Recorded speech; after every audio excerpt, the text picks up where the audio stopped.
हज़रत की बारगाह में एक दूसरा सवाल यहाँ पर ये है कि यहाँ पर बहुत सारे लोग जो है ये समझते हैं कि दूध पीते बच्चे का पेशाब नापाक नहीं है, तो क्या दूध पीते बच्चा हो या बच्ची हो उसका पेशाब पाक है कि नापाक है?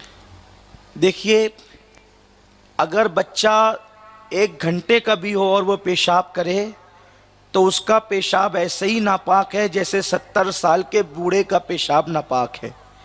पेशाब पेशाब ही होता है, तो दोनों की नापाकी बिल्कुल यकसा हैं।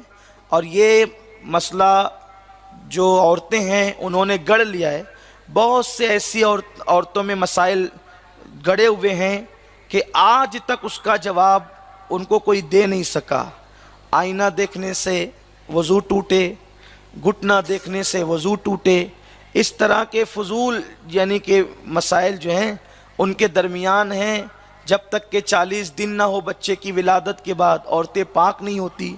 ऐसे खुराफात उनके दरमियान नस्लन बादा नस्लिन चले आ रहे हैं। उन्हीं में से ये मसला भी है जो आपने ज़िक्र किया।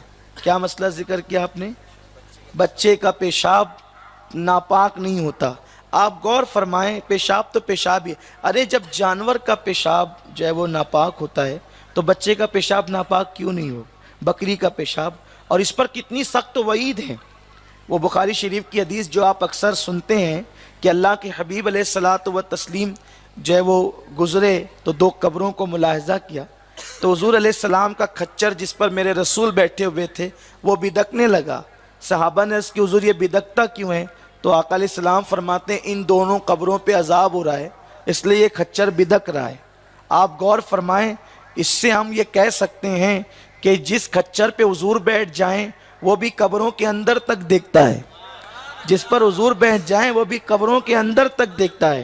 तो आका फरमाते हैं कि ये बिदक इसलिए रहा है कि इस कब्रों पे अजाब हो रहा है। फिर आका अलैहिस्सलाम ने जो है वो एक टहनी ली और उसके 2 टुकड़े किए और दोनों कब्रों पर रख दिया और फरमाया कि जब तक ये टहनियाँ हरी रहेगी यानी तर रहेगी तो इनके अजाब में तखफीफ कमी होती रहेगी, क्योंकि हर तर चीज़ अल्लाह का जिक्र करती है। इसी से मसला भी अखज़ किया गया कि बुज़ुर्गों के और मरहूमीन की कब्रों पे फूल डाले जाएं कि फूल जब तक तर रहेंगे, अगर मैयत गुनहगार है तो अजाब में तखफीफ होगी, मैयत नेकोकार है तो उसके दर्जात बुलंद होंगे।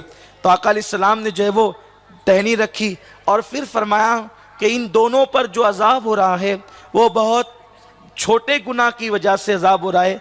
एक तो जो है वो चुगली करता था यानी इधर की बात उधर करता था, और दूसरा पेशाब के छींटों से नहीं बचता था। तो ये पेशाब से न बचना, पेशाब के छींटों से न बचना, ये अजाब कब्र के का ज़रिया है। इसलिए पेशाब से बचा जाए। अगर बच्चे पेशाब करते हैं तो वो नापाक है, उसको वैसे ही धुलना चाहिए जैसे दूसरे पेशाब को आप धुलते हैं। ये लोगों के दरमियान गलत मसला मशहूर है कि बच्चों का पेशाब नापाक नहीं, बच्चों का पेशाब भी वैसे ही नापाक है जैसे बड़ों का पेशाब नापाक है।